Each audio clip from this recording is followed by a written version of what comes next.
সবাই লনে এসে বসেছে। আজ বারবিকিউ পার্টি করবে।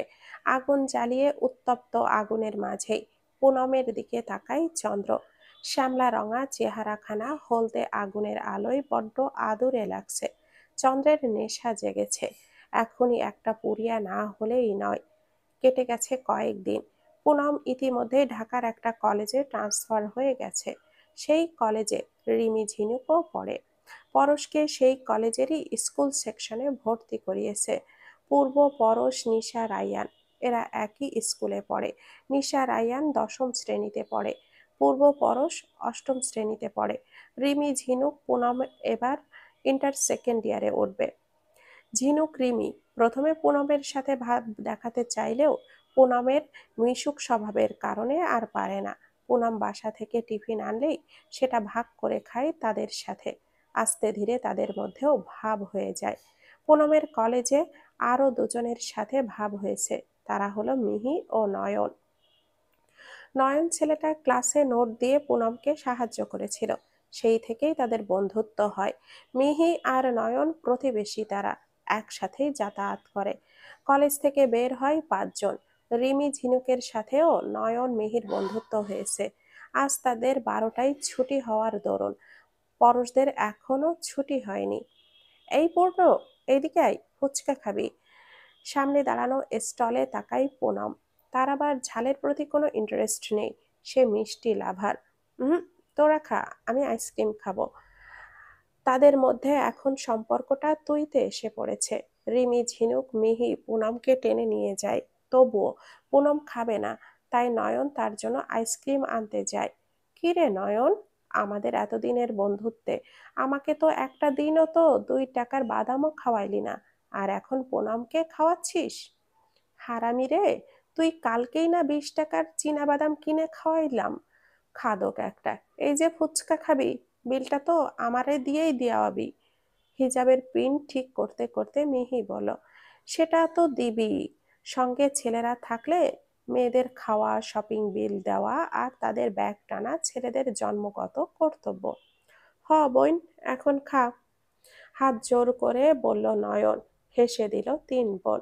মিহি ফট করেই বলল, এই তোদের হাসিটা না অনেকটা একরকম দেখতে। চেহারার গড়নেও কিছুটা মিল আছে। মুচকি হাসে জিনহুক বলল, হ্যাঁ, আমরা কাজিন সিস্টার। ওরে, তাহলে তো তোদের সেই আনন্দ। সবাই এক বাসায় থাকিস, একসাথেই সেই মজা করতে পারিস। মাথা নাড়ে রিমি। আরো কিছুক্ষণ কথা চলল তাদের। তখনই পরশ ডাকলো, সাথে পূর্ব, রায়ান ও নিশা। তারা এগিয়ে আসে। পুনম আধ খাওয়া আইসক্রিমটা পরশের সামনে ধরলে পরশ এক কামড় দেয়। পূর্ব সেই দিকেই তাকিয়ে থাকে। পুনম পূর্বের কাছে ইতস্ত বোধ করে বলল, আমার এটো খাবে? পূর্ব বিস্তর হেসে বলল, তুই পরশের যেমন আপি, আমারও আপি। পরশ যদি খেতে পারে, আমি কেন পারবো না? পুনম হেসে পূর্বের সামনে আইসক্রিমটা ধরে। সেও খায়। নিশার কোনো কেন জানি ওই আইসক্রিম থেকে আইসক্রিম খেতে ইচ্ছে করছে, তবে জড়তার কারণে বলা হচ্ছে না।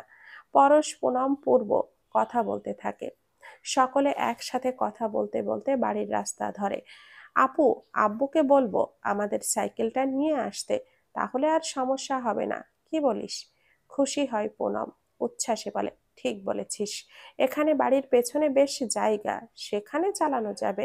এই আপি, কাল আমার অ্যাসাইনমেন্ট, সেটার আর্ট করে দিবি কিন্তু। তখনই পূর্ব অবাক স্বরে বলে, আপি আর্ট করতে পারে? হ্যাঁ, খুব সুন্দর আর্ট করতে পারে। তাহলে আপু, আমাকেও একটা আর্ট করে দিবে? আচ্ছা, দুজনকেই করে দিব আজ বিকালে। আমরা তাহলে আর্ট করব, ওকে? ওকে।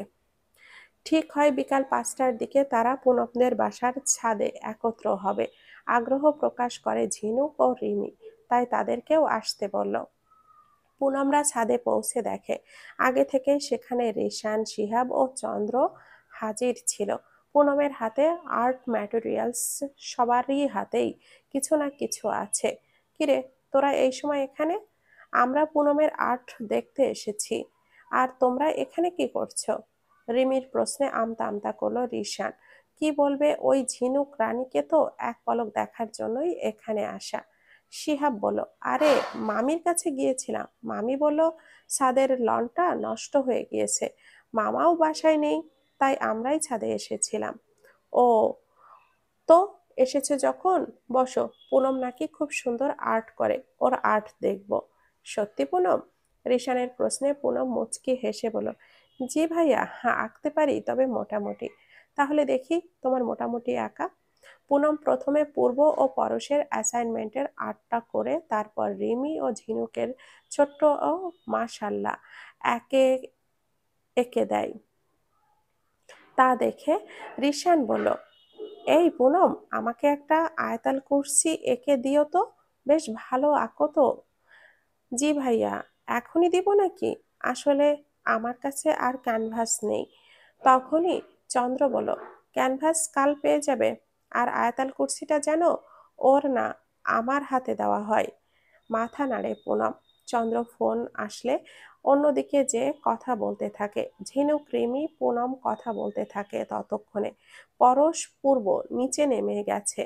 ঝিনুকের খোলা চুলের দিকে এক দৃষ্টিতে তাকিয়ে থেকে হুট করে গেয়ে উঠল, ওই বেনি খুলে এলো চুলে, আসো যখন দেখি। এই পরাণ জুড়ে ডাইক্কা চলে বাগবাকুম বাগবাকুম। ইস, কাকের মতো গলা নিয়ে না গাইলেই তো পারিস। শিহাবের কথায় রেগে গেল রিশান। মিটিমিটি হাসতে থাকা ঝিনুকের দিকে আর চোখে তাকিয়ে বলল, চুপ, গানের মর্ম তুই কি বুঝবি?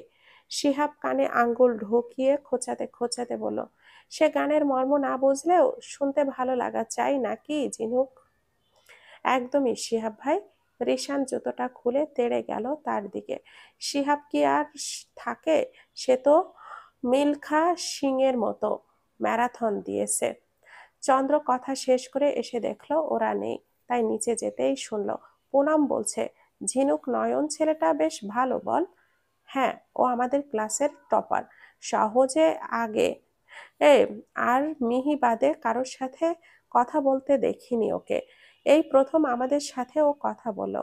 ওরা আরো অনেক কথাই বলল, তবে চন্দ্রের কানে যেন একটা নামই আটকে গিয়েছে, সেটা হলো নয়ন। পার্টি অফিসে বসে আছে চন্দ্র, তখনই ঢুকলো লিমন। ধপ করে বসে পড়ল, শালা চন্দ্র, আজ তোমার জন্য ম্যাজিস্ট্রেট হয়েও বেআইনি কাজ করতে হয়। সেটা বেআইনি কই লিমন ভাই? আমার ব্যবসাটা সরকার কর্তৃক সম্পূর্ণ বৈধভাবেই অনুমতি দেওয়া। তোমার তো কোনো অভাব নেই চন্দ্র, তোমার বাবার টাকা ঢাকা সাভারে মিলিয়ে মোট 5টি স্বর্ণের শোরুম, পারভেজ আঙ্কেলের আলাদা ব্যবসা আছে, মিরাজ আঙ্কেল সচিব, তাহলে কার কি আছে সেটা দেখার সময় আমার নেই লিমন ভাই। এই রাজনীতি থেকে দূরেই ছিলাম। কি হলো এই রাজনীতি? আমাকে ধ্বংস করেছিল, কালিমা লেপে দিয়েছিল। সেই কালিমা থেকে বাঁচানোর জন্য ছোট আব্বু আমাকে রাজনীতিতে যোগদান করায়। এমপি আমি। আজ যেই এমপি আমার কলার ধরে আমার থাপ্পড় মেরে লকআপে ভরেছিল, আজ দেখো এই চেয়ারের জোরে সে আমাকে উঠতে বসতে সালাম ঠোকে। চুপ হয়ে গেল লিমন। কি বলবে ভেবে না পেয়ে চুপ করে থাকলো। তখনই ঢুকলো রিশান। ক্লান্ত স্বরে বলল, ভাই, ওই নয়ন শ্যামলারে শিহাব হাসপাতালে নিয়ে গেছে। পুনমরে নাকি আজ আইসক্রিম কিনে দিয়েছিল। চেয়ারে হেলান দিল চন্দ্র। যেই হাত দিয়ে আমার জোহরার হাতে আইসক্রিম ধরিয়ে দিয়েছিল সেই হাত গুড়িয়ে দেসনি, সেটা বলতে? হাসে চন্দ্র। তা দেখে লিমন বলল, ছেলেটা বাচ্চা চন্দ্র, আর বন্ধুদের মধ্যে এগুলো নর্মাল। সেজন্যই তো জানে মারিনি লিমন ভাই, জাস্ট হালকার উপরে ঝাপসা দিয়ে ছেড়ে দিয়েছি। লিমন কিছুই বলল না, শুধু দেখতে পেল ওই শান্ত চোখে পুনমের জন্য এক জ্বলন্ত অবসেশন। লিমন বুঝলো পুনম নামক মেয়েটা ফেঁসেছে, খুব বাজে ভাবেই ফেঁসেছে। আমার হয়েছে যত জ্বালা এই দুই পোলাপান নিয়ে। একজন বাবার রাজকন্যা আর খাওয়া দাওয়া বাপ থাকলে ঠিক না থাকলো ফুরুত, আরেকজন জমিদারের পুত্র যে সারাদিন টই টই করে ঘোরা শিখেছে। সোফায় বসে পুনমের মাথায় তেল দিতে দিতে বলছে রেশমা বেগম। রেশমা বেগমের কথায় গাল ফুলিয়ে পুনম বলল, আম্মু, আব্বু কখন আসবে? তোর বাপের দাসী তো আমি। তার খবর নিয়ে বসে থাকবো? তুই ফোন দিয়া জিগা। দুই মা মেয়ের কথোপকথনের মাঝে প্রবেশ করে চাঁদনি বেগম ও নিপা বেগম প্রবেশ করে বলে, আসবো? সেই দিকে তাকায় রেশমা বেগম। হারে আপা, আসো না, জিজ্ঞাসা করা লাগে নাকি? তোমার বাড়ি ঘর। বসলেন চাঁদনি বেগম, গম্ভীর স্বরে বললেন, সেটা তুই বললেও আমি জানি, আর এটা আমার বাপের বাড়ি। তবে তুই মনে হয় আপার উপরে রাগ করে আছিস। হাসলো রেশমা বেগম, পুনমের চুলের গোড়ায় তেল দিতে দিতে বলল, হঠাৎ এই কথা মনে হলো কেন আপা? এই যে কাল রাতের থেকে আনিস নেই, এত বড় বাড়িতে তোরা মা ছেলে মেয়ে একা থাকছিস কেন রে? আমাদের বাসায় কি যাওয়া যেত না? নিজের কাজ করতে করতে রেশমা বেগম জবাব দিল, সেই রকম কিছু না আপা, উনি না থাকলে কোথাও যেতে ভালো লাগে না। আর মেয়ে ছেড়ে উনি থাকতেই পারে না দেখে তো কোথাও যেতও না।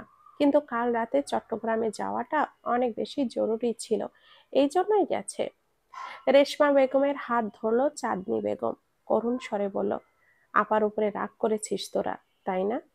না আপা, তোমার প্রতি আমাদের কোনো রাগই ছিল না। আর তুমি যদি সেই দিন ওনার সাথে বিয়েটা না দিতে, আজ এই ভরা সংসার আমার হতো না। নানি মারা যাওয়ার পর আমরা দুই বোন নিঃস্ব অসহায়। আমারও তো তোমার তোমরাই আশ্রয় দিয়েছো, মাঝে সমাজে পরিচয় দিয়েছো। আপাটা যদি পচা শামুকে পা না কেটে সংসার করতো মন দিয়ে, তাহলে। দীর্ঘশ্বাস ছাড়ল রেশমা বেগম।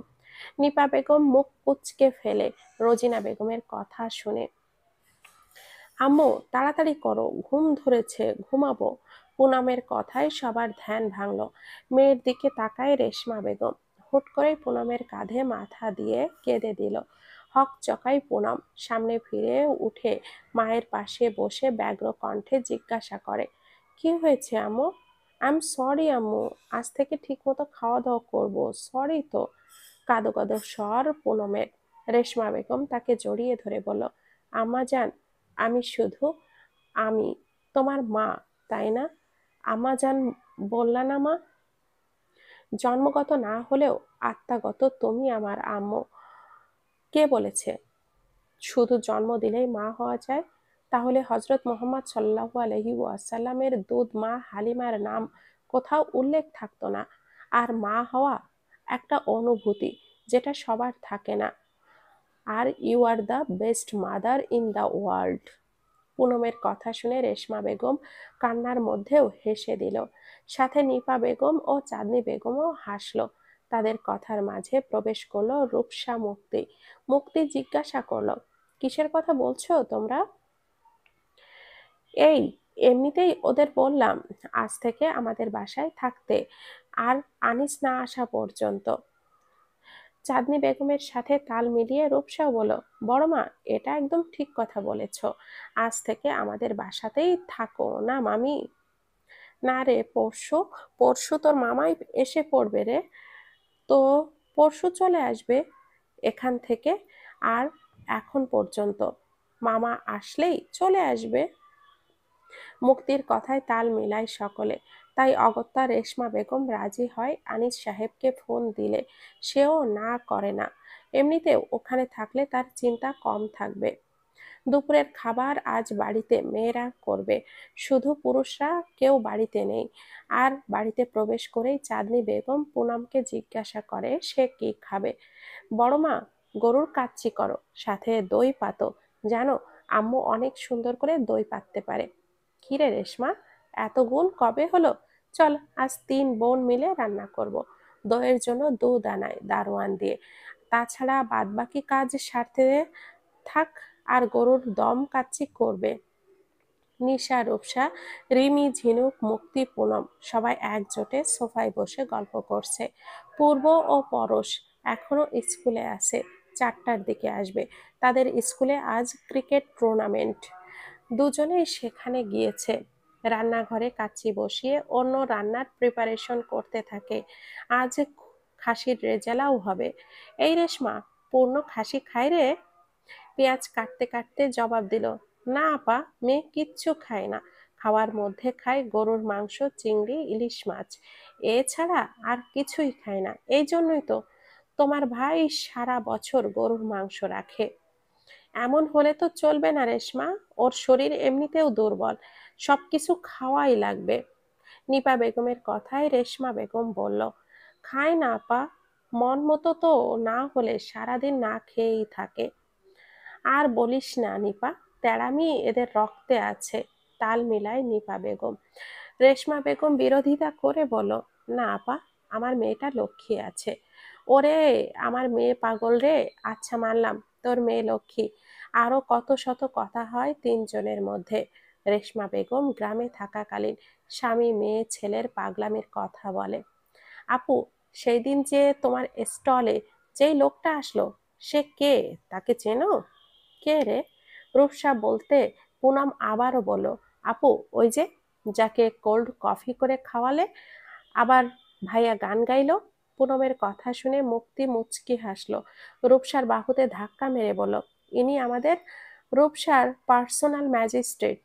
ও, একজোটে বলল পুনম, নিশা, রিমি, ঝিমি, ঝিনুক। লজ্জা পেল রূপসা। পুনম হাই হাই করে বলল, আপু দেখি লজ্জাও পায়। আপু, তোমার ছবি তুলে ওই ভাইয়াটাকে পাঠাতে হবে। মার খাবি পূর্ণ। হুম, দাঁড়াও, আমি পাঠাচ্ছি। বলেই দাঁড়িয়ে রূপসার ছবি তোলে। রূপসা পুনমের পিছু দৌড়ায়, পুনমও আগে দৌড় দেয়। এবার পুনম নিশার দিকে ফোনটা ফিক্কে মারে। রূপসা এবার নিশার দিকে দৌড়ায়। ড্রয়িং রুম জুড়ে বোনেদের হাসি কলতান ভেসে ওঠে। রান্নাঘর থেকে তিন রমণী দেখে নিজেদের প্রাণ জোড়ায়। নিপা বেগম কেঁদে দিয়ে বলল, আপা, এইরকম একটা হাসি খুশি মুহূর্ত আমার দেখার বহুদিনের ইচ্ছা। পূর্ণ মায়ের মাধ্যমে আজ তাও পূর্ণ হয়ে গেল। রূপসা একদম ঠিক নাম দিয়েছে, পূর্ণ। ও আসলেই আমাদের সংসারের পূর্ণতা। চাঁদনি বেগম কাঁদতে কাঁদতে মাথা নাড়ায়। এইরকম হাসি খুশি বোনেদের মধ্যে তারা দেখেনি। মনে মনে ধন্যবাদ জানায় পুনমকে। খেতে বসেছে পুনমরা। আজ পুনম বায়না ধরে রূপসার হাতে খাবে। মুক্তি গাল ফুলিয়ে বলল, তো আমি কি দোষ করেছি? পুনম উচ্ছ্বাসিত হয়ে বলল, তাহলে এক কাজ করো, একবার এক লোকমা তুমি খাওয়াও, আর এক লোকমা আপু খাওয়াবে। তখনই নিশা, রিমি, ঝিনুক বলল, তো আমরা কি বানের পানিতে ভেসে এসেছি? বোনেদের দিকে তাকিয়ে রূপসা বলল, আচ্ছা, আজ আমি আর মুক্তা তোদের সবাইকে খাইয়ে দিব। ইয়ে, চারজন একসাথে উচ্ছ্বাসিত হয়ে বলল। রূপসা মুক্তি চোখ জোড়ায়, বিড় করে আল্লাহর কাছে দোয়া চায় তাদের এমনই রাখার জন্য। ড্রয়িং রুমের পরিবেশ ভিন্ন। বাড়ির ছেলে মেয়েরা আজ উল্লাসে মেতেছে। পরশ পূর্বের ক্রিকেট ম্যাচ জিতেছে। রিশান, শিহাব, চন্দ্র বাদে সব ভাই বোন একত্রে আনন্দ করে চলেছে। মাগরিবের নামাজের পর সবাই জিতের উল্লাসে মেতেছে। রাত 7:30টার দিকে চলে আসে কামরুল সাহেবরা। তিন ভাই ড্রয়িং রুমে ঢুকেই অবাক হয়। তিন ভাই মুখে হাসি নিয়ে একে অপরের দিকে তাকায়। প্রায় কত বছর পর এমন হাসি খুশি পরিবার দেখতে পেল তারা জানে না। তিনজন প্রবেশ করে মুক্তি কামরুল সাহেবকে দেখে তার দিকে এগিয়ে যায়। বাবা, জানো, আজ পূর্ব পরশ ওদের সিনিয়রদেরকে হারিয়ে ম্যাচ জিতেছে। তাই? পারভেজ সাহেব বলল, যে জিতেছে সে তো একবারও বলল না। পূর্ব বোনেদের দিকে তাকায়। মায়ের কারণে বা বলা চলে রাজনীতির কারণে ছোট থেকে পারভেজ সাহেবের সাথে পূর্বের মানসিক দূরত্ব ছিল। পূর্ব রূপসার দিকে তাকায়। রূপসা ইশারা করতেই পূর্ব মেডেলটা পারভেজ সাহেবের দিকে এগিয়ে দেয়। পারভেজ সাহেব জাপটে ধরে পূর্বকে। পরশ, পুনমের, আনিস সাহেবের জন্য মন খারাপ হয়। তারা মিস করছে তাদের। রান্নাঘর থেকে হন্তদন্ত হয়ে বের হয়ে আসে রেশমা বেগম। আম্মাজান, পরশ বাসায় চল, তোদের আব্বু এসে পড়েছে। দুই ভাই বোন খুশি হয়। সত্যি? মাথা নাড়ে রেশমা বেগম। চাঁদনি বেগম বাধা দিয়ে বলল, আজ কারোর যাওয়া হবে না। আজ আমাদের বাসায় থাকবি তো থাকবি। কি বুবু, উনি? রেশমা বেগমকে আমতা আমতা করতে দেখে চাঁদনি বেগম ভাইকে ফোন করে ডাকে। আনিস সাহেব মানা করলেও শোনে না। অগত্যা আনিস সাহেব এসে হাজির হয়। তাকে গেটে প্রবেশ করতে দেখে পুনম পরশ দৌড়ে জাপটে ধরে, আব্বু! কলিজা ঠান্ডা হয়ে যায় আনিস সাহেবের। কাল সারা রাত ছটফট করেছে, সে মেয়েটাকে একদণ্ড দেখা হলো না। এবার সে নিশ্চিত করেছে মেয়েকে একটা ফোন কিনে দিবেন। পারভেজ সাহেব তাকিয়ে থাকে আনিস সাহেবের বুকে থাকা পুনমের দিকে। তা দেখে রূপসা নিশা একসাথে বাবার বুকে মিশে যায়। মেয়েদের ছোঁয়ায় ধ্যান ভাঙে তার। এখানে সবাই আছে, তা তোমার গুণধর পুত্রটা কই? কামরুল সাহেবের কথায় চাঁদনি বেগম বলেন, পার্টি অফিসে আছে এখনো, ফোন দিয়েছিলাম, আসছে আধা ঘন্টায় জানালো। পুরো বাসায় আজ রমরমা পরিবেশ। খাওয়ার সময় টেবিলে এক্সট্রা 2টা চেয়ার লাগিয়েছে। আনিস সাহেব মেয়েকে খাইয়ে দিচ্ছে। রেশমা বেগম শব্দ করে হাতের বাটিটা রাখলেন। আনিস সাহেব বুঝলেন বেগম রেগেছে, তাকে আরো রাগাতে পুনমকে বলল, শোনেন আম্মা যান, কাজ ধীরে ধীরে করা লাগে, বুঝেছেন? আর হিংসে হলো পতনের মূল। তাও আবার বাবা মেয়েকে দেখে যদি হিংসে করে, তাহলে তো। এবার আর থামানো গেল না রেশমা বেগমকে। তেড়ে এসে বলল, তাহলে কি? হ্যাঁ, তাহলে বলেন বলেন। পুনমের দিকে তাকিয়ে বলল, এই মেয়েটা কাল এত করেও বলার পরে রাতে খায়নি, এখন তো ঠিকই বাপের হাতে খাচ্ছে। টেবিলে খেতে থাকা সবাই খাওয়া বন্ধ করে তাদের দিকে তাকিয়ে আছে। আনিস সাহেব পুনমের দিকে গম্ভীর চোখে তাকিয়ে বলল, আম্মাজান, আপনি কাল রাতে খাননি কেন? It's very bad. আপনি জানেন আপনার না খেয়ে থাকলে কতটা সমস্যা হয়? ঠোঁট উল্টে তাকায় পুনম মিনমিন করে বলল, সরি আব্বু, তুমি কাল ছিলে না, তাই খাইনি। মেয়ের কথায় দীর্ঘশ্বাস ছাড়ে আনিস। পাশে বসা পারভেজ সাহেব পুনমের দিকে এক লোকমা ভাত এগিয়ে দিয়ে বলল, তাহলে এখন থেকে আব্বু না থাকলে এই বাবার কাছ থেকে খেতে কোনো অসুবিধা নেই তো? পুনম একবার পারভেজ সাহেবের দিকে তাকায়, একবার তার হাতের দিকে তাকায়, তারপর আনিস সাহেবের দিকে তাকালে সে চোখ দিয়ে সম্মতি দিলে লোকমাটা মুখে পুরে নেয় পুনম। ঠোঁটের কোণে হাসি রেখে টলমল চোখে তাকায় পারভেজ সাহেব। খেতে খেতে বলল, যদি আমাকে বাগান সাজানোর জন্য 100টা ফুলের চারা এনে দেন তো? অবশ্যই মেজো আম্মাজান। আমার আম্মাজান চেয়েছে আর আমি দিব না, তা কি করে হয়? বিস্তর হাসলো পুনম। নিশা গাল ফুলিয়ে বলল, তাহলে আমার স্মার্ট ওয়াচ চাই। আব্বু, আমার ক্রিকেট প্যাড চাই। পূর্ব ও নিশা বললে। পারভেজ সাহেব হেসে বলল, তাহলে কাল আমার আম্মাজানদের নিয়ে শপিং এ যাব, তাদের যা যা লাগে সব আমার তরফ থেকে। দেখো ভাই, পকেট খালি হয়ে যাবে। মিরাজ সাহেবের কথা শুনে পারভেজ সাহেব হেসে হেসে বলল, সারা জীবনে তো কামিয়েছি মিরাজ, আজ না হয় আমার মেয়েদের পেছনে খরচ করলাম। ফের ঝিনুক রিমির উদ্দেশ্যে বলল, আর হ্যাঁ, আপনারাও কিন্তু রেডি থাকিয়েন। মুক্তি গলা খাকারি দিলে পারভেজ সাহেব বলল, বড়দের রেখে ছোটদের কি নিয়ে যেতে পারি? কত শত গল্প করতে করতে আজ খাওয়া শেষ করলো। খাওয়া শেষে পুনম আবদার করলো, আজ চাঁদের আলোয় বসবে সবাই। তাই পার্টি নিয়ে সবাই ছাদের উদ্দেশ্যে গেল। চন্দ্র এইসবে নেই, তাই চুপচাপ খেয়ে ঘরে চলে গেছে। রূপসা মুক্তি বললেও আসেনি, তবে ঘরে ঢুকে রূপালী থালার মতো উজ্জ্বল চাঁদের দিকে তাকিয়ে এ এই চাঁদের আলোয় জোহরাকে দেখার লোভ সামলাতে পারল না। ছাদে উঠে ধীর পায়ে ট্যাঙ্কির ওপরে উঠে পড়ে। আনিস সাহেবের কোলে পুনম মাথা রেখে শুয়ে আছে। তার দেখা দেখি রূপসা নিশা পারভেজ সাহেবের কোলে মাথা রাখে। তা দেখে মুক্তি ঝিনুক রিমিও তাই করে। সবাই মনোযোগ দিয়ে বাবাদের কৈশোরকালের গল্প শুনছে। কে বেশি দুরন্ত ছিল, কে বেশি কার গাছের আম চুরি করেছে। তবে একটা কথা পারভেজ, আমাদের সবার মধ্যে কামরুল ভাই সদাই ভদ্র ছিল। হ্যাঁ, এই কারণেই তো খালাম্মা তার কাছে ভাবির বিয়েই দিতে চায়নি। সত্যি আপু? পুনম অবাক স্বরে জিজ্ঞেস করলো। আনিস সাহেব হেসে বলেন, হ্যাঁ, কামরুল ভাই সবসময় ভদ্র হয়ে থাকতো, পড়ালেখা ছাড়া তার আর কোনো দুনিয়াই ছিল না। পারভেজ সাহেব হেসে বলল, তবে চাঁদনি ভাবি কিন্তু সেই দুনিয়ার দখলদারি করেছিল।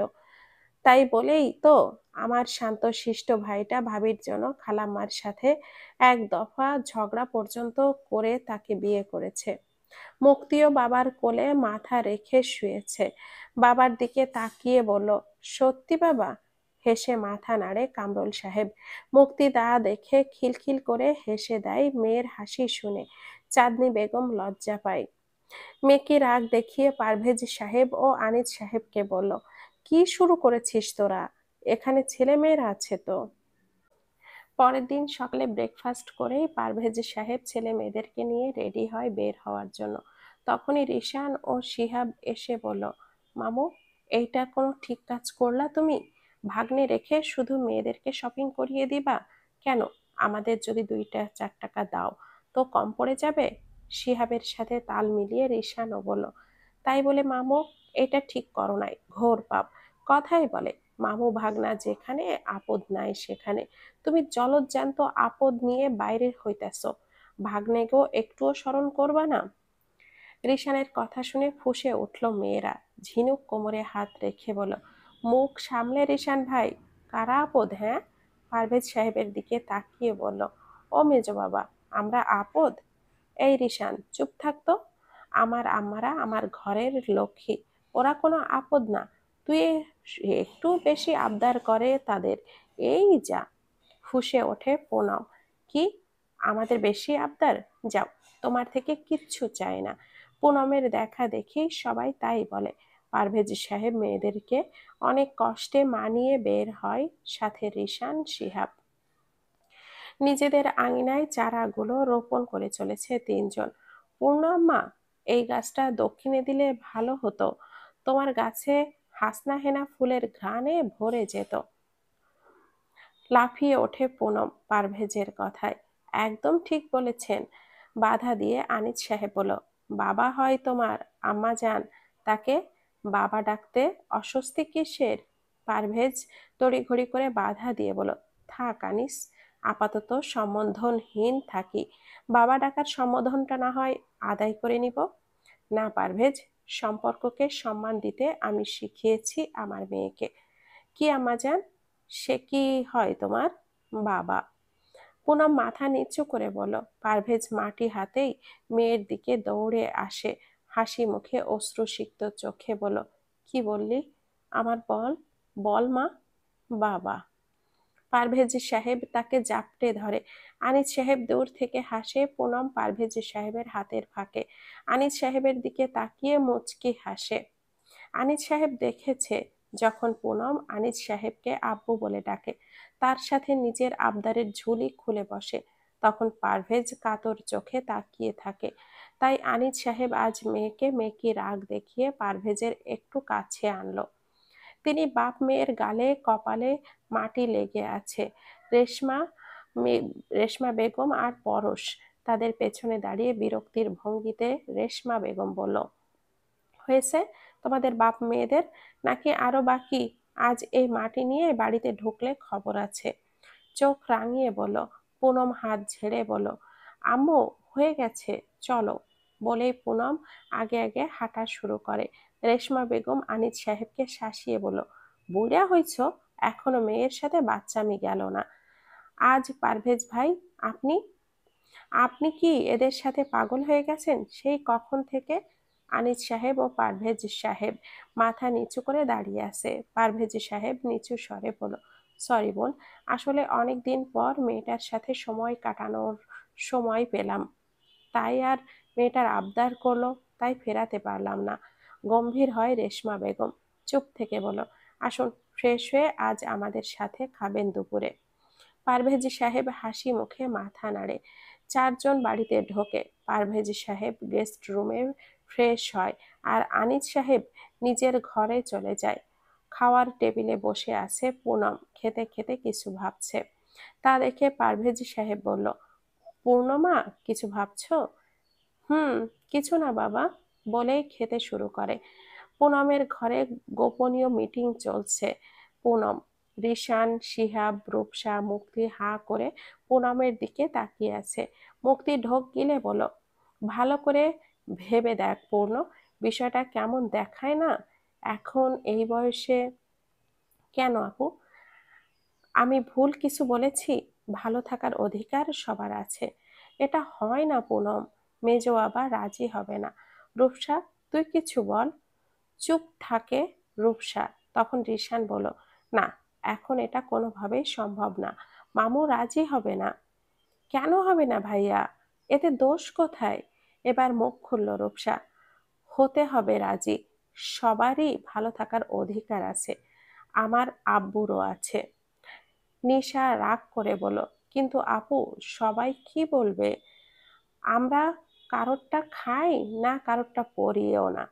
নিশা, আমরা আজ আছি, কাল থাকবো না। তারপর পূর্ব বউ কেমন হবে সেটাও আমরা জানি না।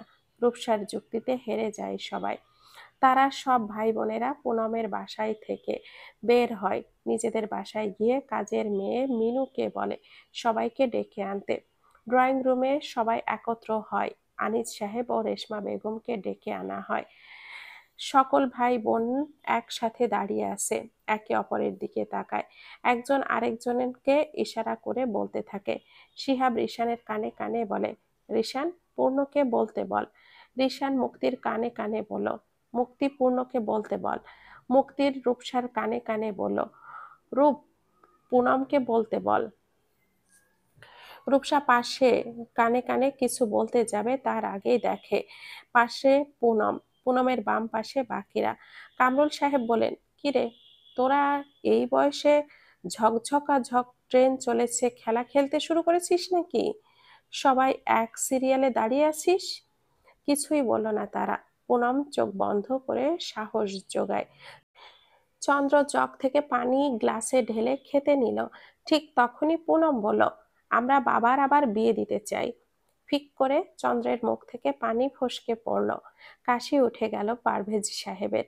বাকিরা বড় বড় চোখে পুনমের দিকে তাকিয়ে আছে। রেগে উঠল রেশমা বেগম। এত বড় সাহস হলো কি করে? কি বলছো তুমি, ভেবে বলছো তো? হ্যাঁ আম্মু, এতে দোষ কোথায়? ওই মহিলার সাথে বাবার তালাক হয়েছে, প্রায় 3 মাস ইদ্যতের সময়ও শেষ। এখন সে বিয়ে করতেই পারে। তেড়ে গেল রেশমা বেগম। ঝাড়ি দিয়ে বলল, তুমি চুপ থাকো। কি বোঝো তুমি? সমাজ চোখ বন্ধ করে চলে? জোহরাকে ঝাড়ি খেতে দেখে ভালো লাগলো না চন্দ্রর। সে এগিয়ে এসে বলল, এতে দোষ কোথায় মামি? আর কতদিন মেজো বাবা একা থাকবে? এক সময় তারও সঙ্গীর প্রয়োজন হতে পারে। তখন তার নিঃসঙ্গতা কাটাতে কাউকে লাগতে পারে। চুপ থাকে সবাই। রূপসা বলল, জীবনের অনেকটা বছর আমাদের আব্বু ওই ঢগ মহিলাটার সাথে কাটিয়েছে। সে থেকেও আমার আব্বুর সাথে ছিল না। এখন আমরা এমন একজনকে চাই যে আমাদের আব্বুর জীবনে সঙ্গ দিবে, তার পথ চলার সাথী হবে। চুপ চুপ, একদম চুপ রূপসা। পারভেজ সাহেব গর্জে ওঠে। থেমে আবারও বলে, কিছু বলছি না বলে মাথায় উঠে যাচ্ছ? যা খুশি তাই বলে চলেছ। কেঁপে ওঠে পুনম আর রূপসা। একজন আরেকজনের দিকে তাকায়। পুনম এবার ইমোশনালি ব্ল্যাকমেল করার চিন্তা করে। রূপসাও ইশারা করে, তাহলে তুমি বলতে চাও আমার হত্যার চেষ্টাকারীকে তুমি আজও ভালোবাসো? তুমি বলো, তুমি আমার বাবা, তাহলে ওই মহিলাকে কিভাবে ভালোবাসতে পারো? পারভেজ সাহেব নজর ফেরায়। রূপসা এবার বলল, সারা জীবনে যে তোমাকে এক বিন্দু ভালোবাসা দেয়নি, তাকে এখনো কিসের ভালোবাসা? এবার নিশা বলল, তাই আমরা ঠিক করেছি আমাদের নতুন মা চাই, যে আমাদের ভালোবাসবে।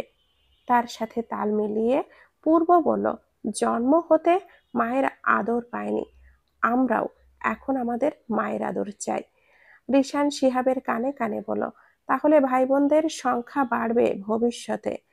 শিহাব ঠোঁট কাঁপড়ে কিরমির করে বলল, চুপ থাক বেয়াদব। আজ তুই 5 মিনিটের বড় দেখে কিচ্ছু বলছি না, না হলে ঠ্যাংটা করতি একেবারে আমার।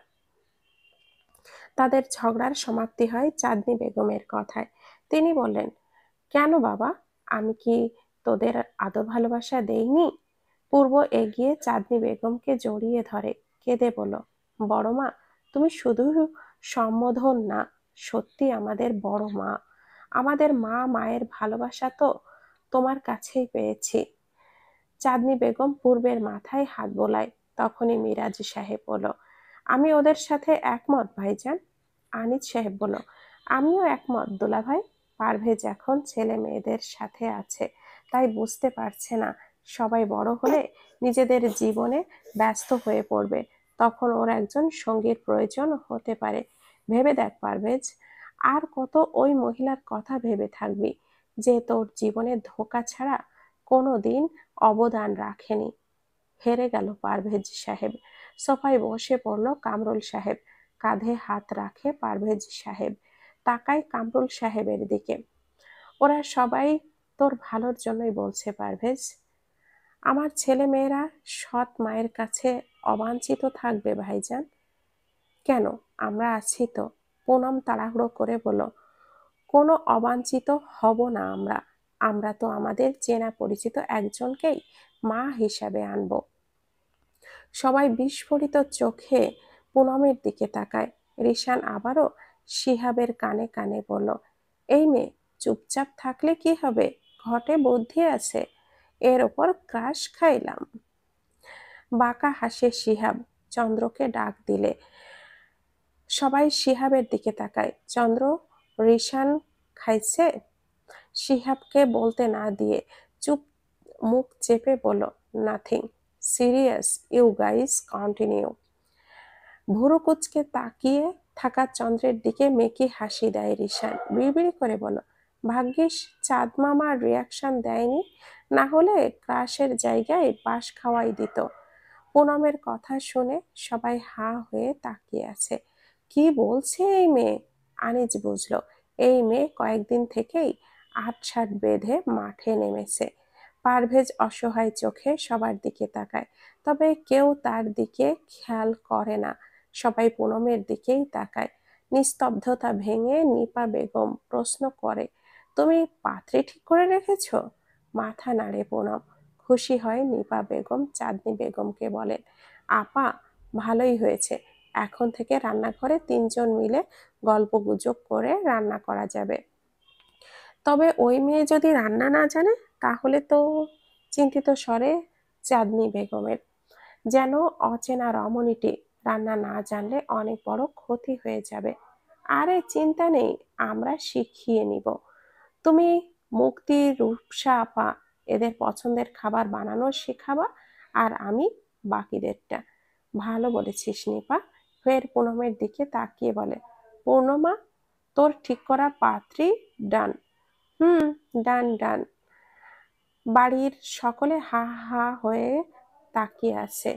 এই হলো সংসারী রমণী, এদের কথা রান্নাঘরেই শুরু, রান্নাঘরেই শেষ। পুনম, কাল আমরা তাহলে মেয়ে দেখতে যাব। চাঁদনি বেগমের কথা শুনে পারভেজ সাহেব ঢোক গিলল। বলল, ভাবি, খুব তাড়াতাড়ি হয়ে যাচ্ছে না? পারভেজ সাহেবকে ঝাড়ি দিয়ে বলল, আরে তুমি কি বুঝবে, শুভ কাজে দেরি করতে নেই। ঝাড়ি খেয়ে মুখখানা চুপসে গেল পারভেজ সাহেবের। সকলে মুখ টিপে হাসল। গলা খাকারি দিয়ে পূর্ণ বলল, বড়মা, কাল কলেজ থেকে এসে সবাই যাব বিকালের দিকে। ওনার ঢাকার ঠিকানা নেই আমার কাছে। আচ্ছা, বাড়ি কর্তৃক যেখানে রাজি, আর কিছু বলার নাই তাই। সকলে আর সেই প্রসঙ্গে কথা বলে না। আনিস সাহেবকে কামরুল সাহেবের বাসায় শুরু হয় জেন্টসদের চায়ের আড্ডা। চন্দ্র রিশান শিহাবের দিকে ভুরু কুঁচকে তাকিয়ে তাদের ওপরে যাওয়ার ইশারা করলো। বুকটা ধক করে উঠল রিশানের। ঢোক গিলে শিহাবের দিকে তাকাতেই দেখে শিহাব দাঁত কেলিয়ে তাকিয়ে আছে। এখানে ক্লোজ আপের অ্যাড চলছে নাকি? যেহেতু দাঁত দেখিয়ে কাছে এসো গান গাইবি, আমি তোর কাছে চলে যাব। শিহাব জোরে হাসতে চায়। রিশান শিহাবের মুখ চেপে ওর গলা নিজের বাম হাত দিয়ে রাউন্ড করে বলল, চল চন্দ্রমামা ডাকে। কে? শূন্য আসি। চিলেকোঠার ঘরে খাটের উপরে চন্দ্র বসে আছে। তার সামনে দাঁড়িয়ে আছে শিহাব রিশান। শিহাব ঠোঁট কামড়ে হাসি আটকাতে ব্যস্ত, আর রিশান বেচারা গোমরা মুখে দাঁড়িয়ে। ওই সময় কি বলতে নিলি শিহাব? তুই রিশান কি খাইছে? কই কিছু না। চন্দ্রের দিকে তাকিয়ে বোকার মতো হেসে বলল, কই কিছু না। চন্দ্র রিশানের দিকে ভুরু কুঁচকে তাকিয়ে থেকে শিহাবকে বলল, তুই বল, বেটাই পুনমের উপরে ক্রাশ খাইছে, বলেই আবারও হি হি করে হেসে দেয়। চন্দ্র শান্ত চোখে তাকায়, উঠে দাঁড়িয়ে মিনি ফ্রিজটা খোলে, ঠান্ডা হাওয়া বের হয়। রিশানকে উদ্দেশ্য করে জিজ্ঞাসা করে, এটা কি? ফ্রিজ?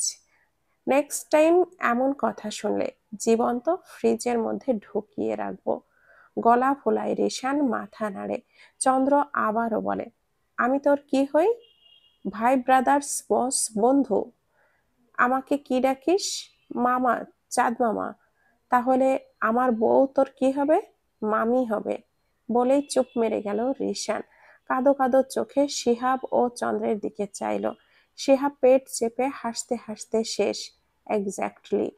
তো এখন থেকে প্রতি বেলা 10 বার করে আমার জোহরাকে মামি বলে সম্বোধন করার প্র্যাকটিস করবি। কিভাবে করবি? গাল ফুলিয়ে রিশান বলল, আমার মামি পুনম মামি, চাঁদ মামার বউ জিন্দাবাদ জিন্দাবাদ। হুম, গুড, রিমেম্বার ইট। পুনম কলেজে এসেছে 2 দিন পর, আর আজ এসেই শোনে নয়ন হাসপাতালে, তাকে কে বা কারা যেন মেরে হাত ভেঙে দিয়েছে। তাই মিহি, ঝিনুক, রিমি, পুনম ঠিক করে আজকে হাফ ক্লাস করে নয়নকে দেখতে যাবে। 4 জন নিজেদের কাছে থাকা কিছু কিছু টাকা মিলিয়ে ফলমূল নিয়ে নিল। আপাতত নয়ন বাসায়, তাই মিহিকে নিয়ে সেই দিকে গেল তারা। বিছানায় পা মেলে ব্যান্ডেজ করানো হাত কাঁধে ঝুলিয়ে বসে আছে নয়ন। মিহির তা দেখে কষ্ট লাগছে, কেন লাগছে বুঝতে পারছে না। পুনমের জন্য নাস্তা নিয়ে আসে নয়নের ফুপি সিতারা বেগম। পুনম তাকে দেখে মিষ্টি হাসি দেয়। সে পুনমকে দেখে অবাক হয়। পুনম, তুমি এখানে? জি ম্যাম, আমরা এখন ঢাকাতেই থাকি। আপনি এখন এখানেই? কলেজে আছেন নাকি? হ্যাঁ, নয়নদের কলেজেই তো আছি। মিষ্টি হাসি মুখে পুনম ঝিনুক বলে, তুই ম্যামকে চিনিস পুনম? হুম, আমাদের গ্রামেই উনি হায়ার ম্যাথের ম্যাম ছিল। 6 মাস আগে ট্রান্সফার হয় ম্যামের, তাই ঢাকায় ম্যাম চলে আসে। হাসে সিতারা খানম। পুনমের মাথায় হাত বুলিয়ে তার ভালো মন্দ জিজ্ঞেস করে। পুনমও খুব সুন্দর মতো করে জবাব দেয়, সাথে এও জানায় তারা এখন থেকে ঢাকাতেই থাকবে। অনেকক্ষণ গল্প গুজব করার পর তারা উঠে দাঁড়ায়। পুনমরা চলে যেতেই নয়নের দিকে তাকায় নয়নের ফুপি। ভুরু নাচিয়ে কিছু বলতেই নয়ন পলক ঝাপটায়, মুচকি হাসে 2 ফুপি ভাইপো। অন্যদিকে নয়নকে দেখতে যাওয়ার কথা চন্দ্রের কানে চলে যায়। রাগে কিলমিল করতে করতে বাড়িতে ফেরে চন্দ্র। ঘরে ঢুকেই ওয়েস্ট কোটটা খুলে সফেদ শার্টের বোতামটা খোলে। ওপরের 3টা বোতাম খুলে শার্টের স্লিভ গোটাতে গোটাতে ঘর থেকে বের হয়। পুনম নিজের ঘরে তৈরি হচ্ছিল। একটু পরেই বাড়ির সকল রমণীরা পাত্রী দেখতে যাবে। রেশমা বেগম নিজের ঘরে তৈরি হচ্ছিলেন। পরশ গিয়েছে খেলতে পূর্বের সাথে, তাই বিনা বিঘ্নে পুনমের ঘরে চলে যায়। আয়নায় দাঁড়িয়ে হেজাবের পিন আটকাচ্ছিল পুনম। তার বাহু ধরে চন্দ্র সামনে ফেরাতে ব্যথা পায় পুনম। আহ! সূচক আর্তনাদ করে ওঠে। চন্দ্রর সেই দিকে খেয়াল নেই। সে রক্তচক্ষু নিয়ে বলল, তুই ওই বাস্টার্ডকে দেখতে গিয়েছিলি কেন? অবাক হয় পুনম। কি বলছে চন্দ্র? কাকে বলছে বুঝে বুঝে আসে না তার। সে চন্দ্রকে দেখে ভয় পায়। চন্দ্র আবারও তাকে ঝাঁকিয়ে বলে, কি? কথার উত্তর দেস না কেন? বল, ওই নয়নকে দেখতে কেন গিয়েছিলি? ভয় পাই পুনম কোনো রকমে কাঁপা কাঁপা স্বরে বলল, বন্ধু আমার সে। তাই তো। এত কিসের বন্ধু? তুই দেখিস না ও তোর দিকে মুগ্ধ চোখে তাকিয়ে থাকে? তা দেখিস না? আর ঢাকা এসেছিস বলেই কি ছেলে বন্ধু জোটানো লাগবে? কিরে, কথা বলিস না কেন? জবাব দে। কেঁদে ওঠে পুনম। আজ পর্যন্ত কেউ তার সাথে এই টোনে কথা বলেনি, তাই তার ভয়ের পাশাপাশি খারাপও লাগছে। ফের যেন ওই নয়নের সাথে কথা না বলতে দেখি। তাহলে আগে ওই নয়নকে, তারপর তোকে। দুজনকে শায়েস্তা করব।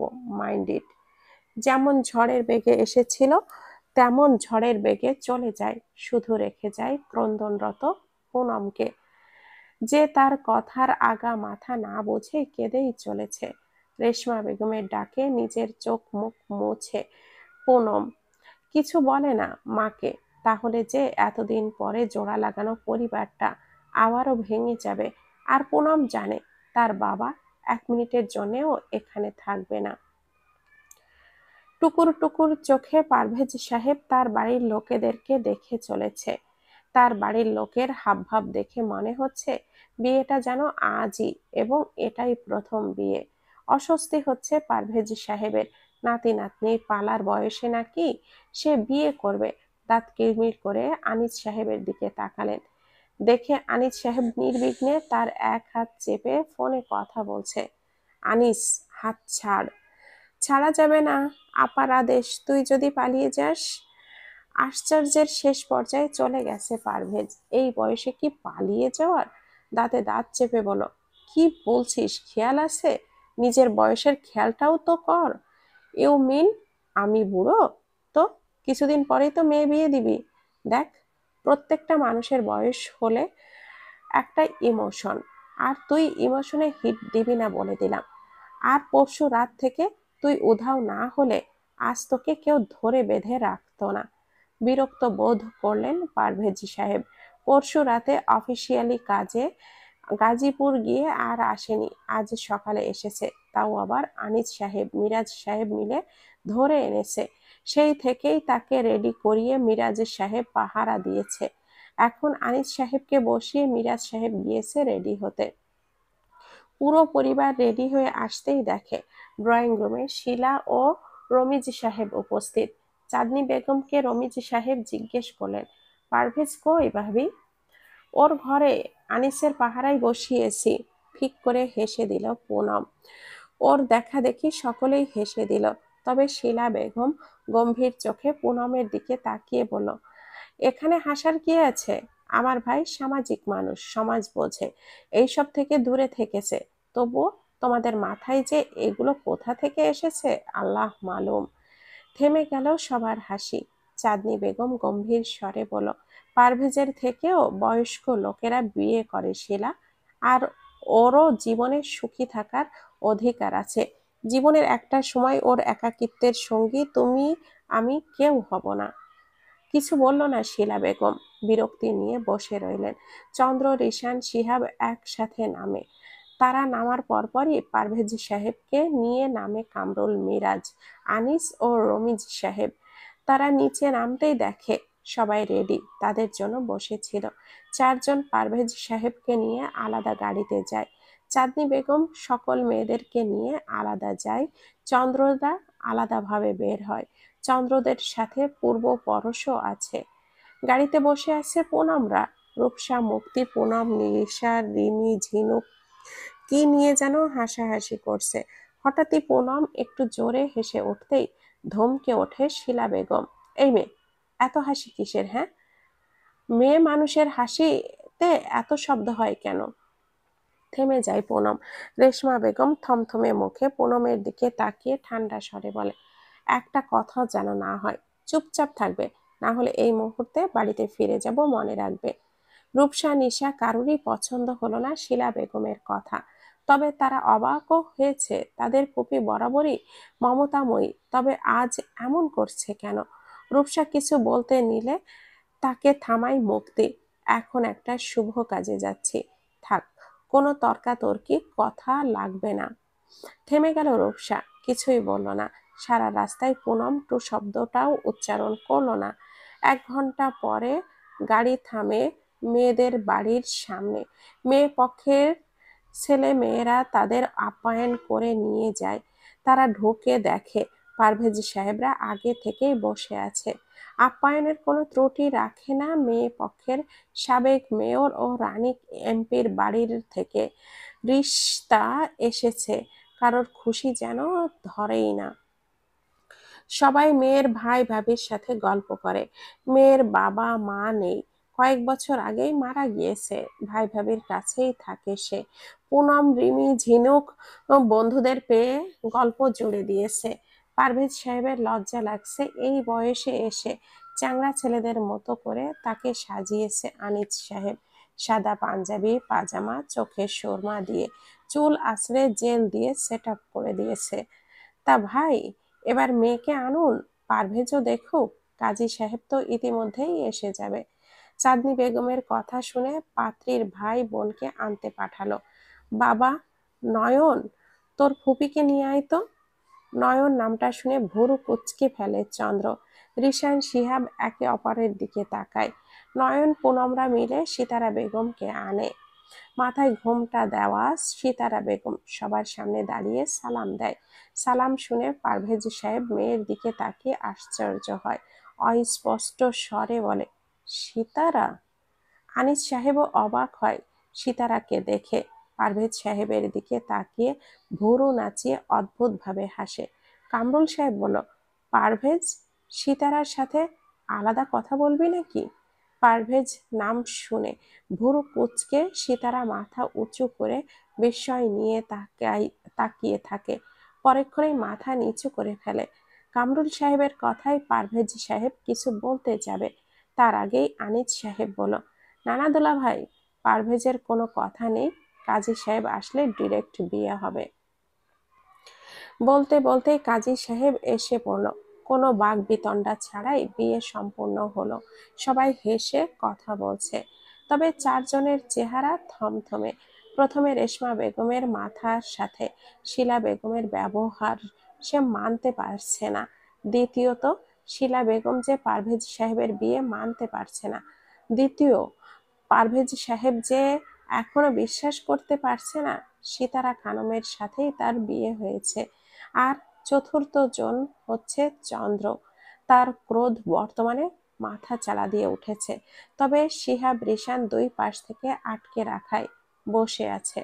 না হলে সেই কখন উঠে গাদাম গাদাম করে কয়েকটি নিয়ে নয়নের হাসি মাখা মুখের আদল বদলে বিগড়ে দিত। কুল কুল চাঁদ মামা, রিশান কানে কানে বলল। শিহাব বলল, ঠান্ডা পানি খা, অন্তর জ্বলনটা আপাতত নিভবে।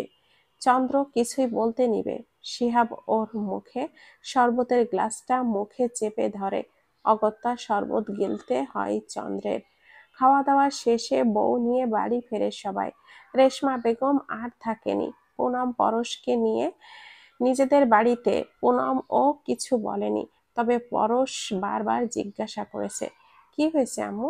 সবাই ওইখানে কত আনন্দ করেছে, আমরা এখানে থাকবো? থমথমে গলায় রেশমা বেগম বলল, আগে নিজেরা একা ছিলে না? ছিলে তো, তাহলে এখন কেন সবার প্রয়োজন হবে? পূর্ব আসে পরশকে ডাকতে। পূর্ব এসে ঠান্ডা গলায় বলে, কেন মামি, আমাদের বাসায় গেলে কি হবে? মুচকি হাসে রেশমা বেগম। পূর্বকে বলে, কিছু না বাবা, এমনিতেই।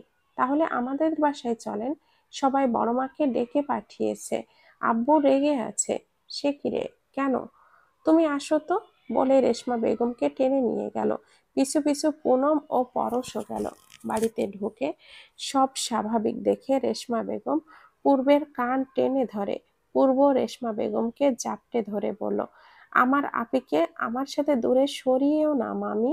পূর্বের মাথায় হাত বুলিয়ে ভেতরে যায় রেশমা বেগম। পুনম ভেতরে আসতেই তাকে রূপসা ছো মেরে নিয়ে যায় নিজেদের পাশে বসায়। রূপসা ঘরে সকল বোনেরা আড্ডা দিচ্ছে। হঠাৎই সিতারা বেগম বলল, বেলা কই আনিস ভাই? থমকে গেল সবাই। সিতারা বেলার কথা জানে কিভাবে? আনিস জোরপূর্বক হাসে। সিতারার দিকে তাকিয়ে বলল, বেলার খবর আমি কিভাবে জানবো ভাবি সাহেবা? ভুরু কুঁচকে তাকায় সিতারা, বলল, কেন, আপনার সাথে না বেলার বিয়ে ঠিক হয়েছিল?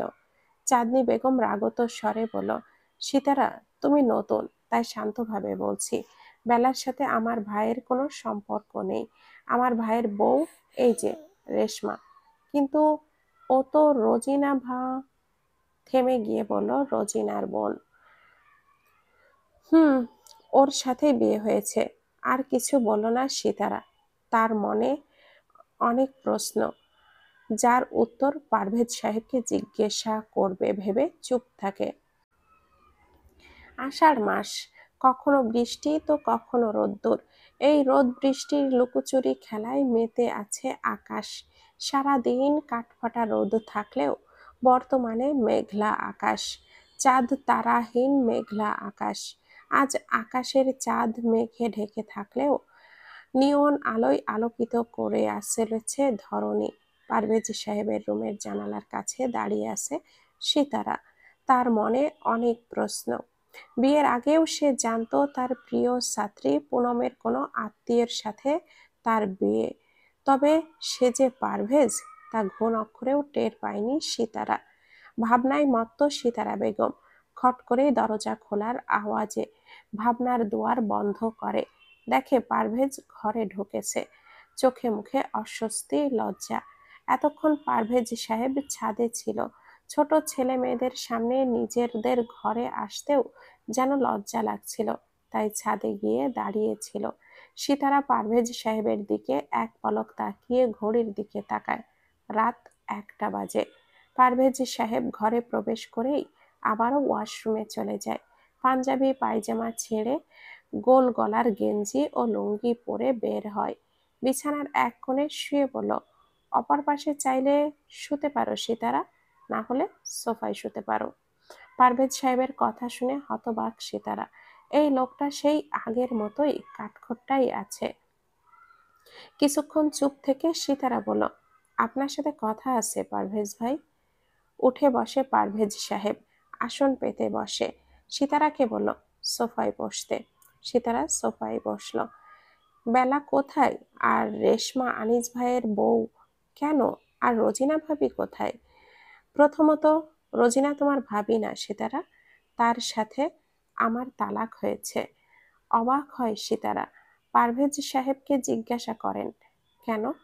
শুরু থেকে শেষ পর্যন্ত সব বলল পারভেজ সাহেব। সব শুনে হতবাক সিতারা। অপলক তাকিয়ে থাকে লোকটার দিকে। এই পুরুষটাকেও কেউ ধোঁকা দিতে পারে? সিতারার বিশ্বাস করতে ইচ্ছে করছে না। সিতারা বেলার সাথে বন্ধুত্ব থাকাকালীন পাগল ছিল পারভেজের জন্য। তবে যেদিন সে রোজিনাকে বিয়ে করে সেই দিনই চুপিসারে সরে যায় নিজের অনুভূতি নিয়ে, কাউকে জানতেও দেয়নি। থামে পারভেজ। বেলাও চুপচাপ কিছুক্ষণ পর বলল, বেলা কোথায়? আছে, গাউসিয়ায় থাকে, মাঝে মাঝে আসে আর কি। কেন? বিয়ের আসর থেকে পালিয়ে গিয়েছিল বেলা। স্কুল মাস্টারের জন্য সেই লোকটা তাকে প্রত্যাখ্যান করে, তাই আর এখানে থাকে না। দীর্ঘশ্বাস ছাড়ে সিতারা খানম। পারভেজ আবারও শুয়ে পড়ল। চোখটা বন্ধ করে বলল, চাইলে লাইটটা নিভিয়ে শুতে পারো, ন্যাকামি করার বয়স তো আর নেই। হঠাৎই বিয়েটা হওয়ায় দুজনের সময় লাগবে, তাই ইচ্ছে করলে ডিস্ট্যান্স হিসাবে সোফায় শুতে পারো। সিতারা কিছু না বলে হাঁটু মুড়ে নাক কুঁচকে অন্যদিকে ফিরে শুয়ে পড়ে। পারভেজ সাহেব সকালে উঠে রুম থেকে বেরিয়ে দেখে আনিস তার দিকে তাকিয়ে মুচকি মুচকি হাসছে। আনিস সাহেবের দেখা দেখি কামরুল সাহেব, মিরাজ সাহেব ও রমিজ সাহেবও মুচকি হাসছে। এদের হাসি দেখে বিরক্ত পারভেজ সাহেব। কি, আমার কি রূপ বাড়ছে? তখনই রিশান কানে কানে বলল, মামু, বাসর রাত কেমন কাটলো? পারভেজ সাহেব কটমট করে তাকিয়ে পায়ের থেকে জুতা খুলে রিশানরে দৌড়ানি দেয়। হা হা করে হেসে ওঠে সবাই। তখনই প্রবেশ করে বেলা। ভাইজান, তুমি নাকি সিতারারে বিয়ে করছো? পারভেজ সাহেবের দিকে তাকিয়ে বলল রেশমা বেগম রান্নাঘর থেকে উকি মারে। মনে পড়ে যায় কালকের সিতারা বেগমের কথা।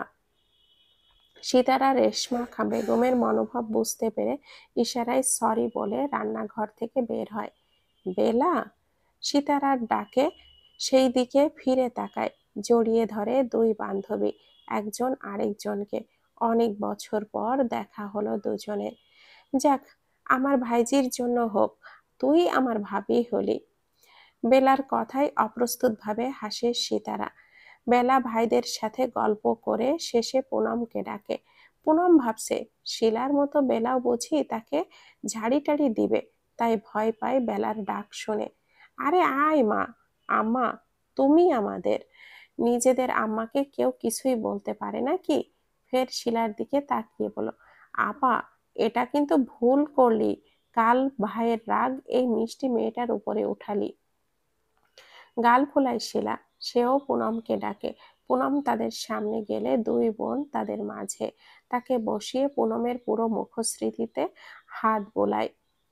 কপালে চুমু দিয়ে বেলা বলল, এই আপা, এই তো পুরোপুরি আমার প্রতিচ্ছবি। হ্যাঁ হ্যাঁ, আগে তো খেয়াল করিনি। লজ্জা পাই পুনম। দুই বোন আবারও হেসে ওঠে। হোমা, লজ্জাও পাও দেখি আম্মা। ড্রয়িং রুমে চাঁদের হাট বসেছে। বাড়ির সকলে কত আনন্দ উল্লাস করে চলেছে। বাড়ির বউরা রান্নায় আয়োজনে আছে। আজ দুপুরে নয়নরা আসবে, মানে সীতারার ভাই ভাবি আর তার ছেলে নয়ন। তাই পুনম মিহিকেও আনতে বলেছে। দুপুরে নয়নরা আসলে নয়ন, মিহি, পুনম, ঝিনুক, রিমি এরা সবাই রূপসার ঘরে ঢোকে। সেখানে আগে থেকেই সকলে উপস্থিত ছিল। মিহি পুনমের কানে কানে জিজ্ঞাসা করলো, কি রে পূর্ণ, আমাদের এমপি সাহেব কই? আমি কিভাবে জানবো? বলেই মুখ বাঁকায় পুনম। মিহি ভুরু নাচিয়ে হাসে। ফের কানে কানে বলে, হুম, আমি কিভাবে জানবো?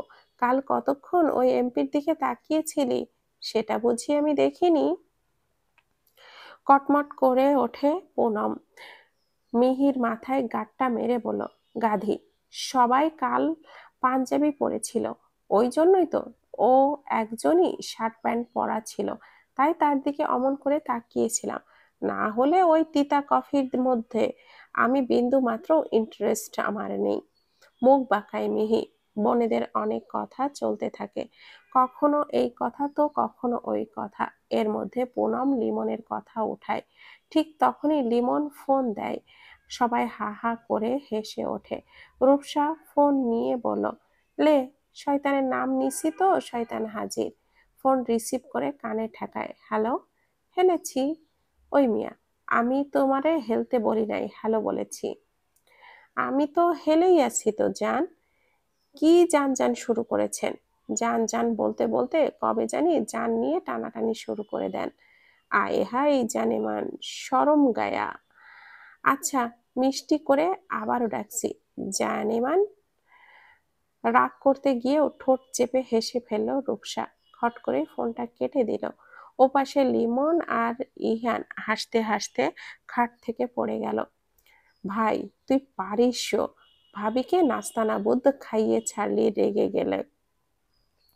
রেগে গেল তো হেরে গেল।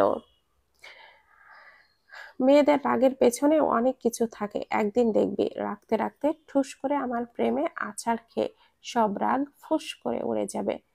ইহান হাহা করে হেসে দিল। অন্যদিকে এতক্ষণে লাউডে দেওয়া ছিল ফোন।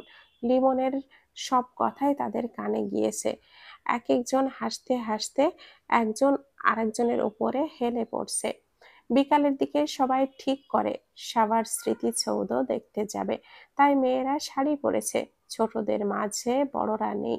পুনমকে একটা ধূসর শাড়ি পরিয়েছে, মিষ্টি লাগছে দেখতে। মনে হচ্ছে এক টুকরো মেঘ হেঁটে চলেছে। পুনমের মাথায় কালো হেজাব, চোখে কাজল দেয়নি, শুধু আইলাইনার ও হালকা লিপ বাম দিয়ে। পুনমের সাজ শেষ। শাড়ি পরার অভ্যাস নেই পুনমের, তাই সকলের কাছ পিছে পড়ে গেছে। হাঁটতে হাঁটতে করিডোর পেরিয়ে যাবে, ঠিক তখনই কেউ তারকে করিডোরের অন্ধকারের সাইডে টেনে নিয়ে গেল। যদিও দিনের বেলা বেশ আলো আছে, তাই লোকটা তার চোখ নিজের হাত দ্বারা চেপে ধরে রেখেছে। ছটফটিয়ে ওঠে পুনম।